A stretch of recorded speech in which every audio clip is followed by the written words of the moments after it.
రైతులు వస్తున్నారా రోడ్ల మీదకి? నిన్న మా భీమారంలో నేషనల్ హైవే దిగ్బంధించారు మా వాళ్ళు. 5గురే రైతులు వచ్చిర్రు, 60-70 మంది మనోళ్ళు.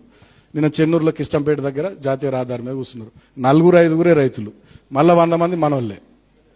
సో వస్తలేరు. మిలిటెంట్ యాక్టివిటీ చేయాలి. ముచ్చట్లు ఎప్పుడు కాదు, మీటింగ్లు పెట్టుడు కాదు, సోషల్ మీడియా ప్రెస్ మీట్లకి ఇవి కాదు. మిలిటెంట్ యాక్టివిటీ చేయాలి. పెట్టురి మందవారి డివిజన్లో ప్రోగ్రామ్ పెట్టురి, పోయి మొత్తం జీఎం గారి ఆఫీస్ కాల పెడదాం, పోతే 1 నెల రోజులు జైలుకు. కాబట్టి మిలిటెంట్ యాక్టివిటీ కూడా మీరు సీరియస్గా ప్లాన్ చేయాలి. అవసరమైనంత రోజు ఇక్కడ సింగరేణి భవన్ అని కాలబెట్టుర్రి, మొత్తం అంగడి చేసి పారేరు, ఏముంది? ఆ ఫీలింగ్ రావాలి, ఆ ఓనర్షిప్ రావాలి మన సంఘం మీద, మన నాయకత్వం మీద. కాబట్టి మిలిటెంట్ యాక్టివిటీ ప్లాన్ చేయరు. మన ఏరియాలో అన్ని రైల్వే లైన్లు ఉన్నాయి, కోసిపారేరు రోజు ఓ ప్రోగ్రామ్ పెట్టి రైలు రోకాన్ని పెట్టి రైలు కోసిపారు. సీరియస్గా పైసలా?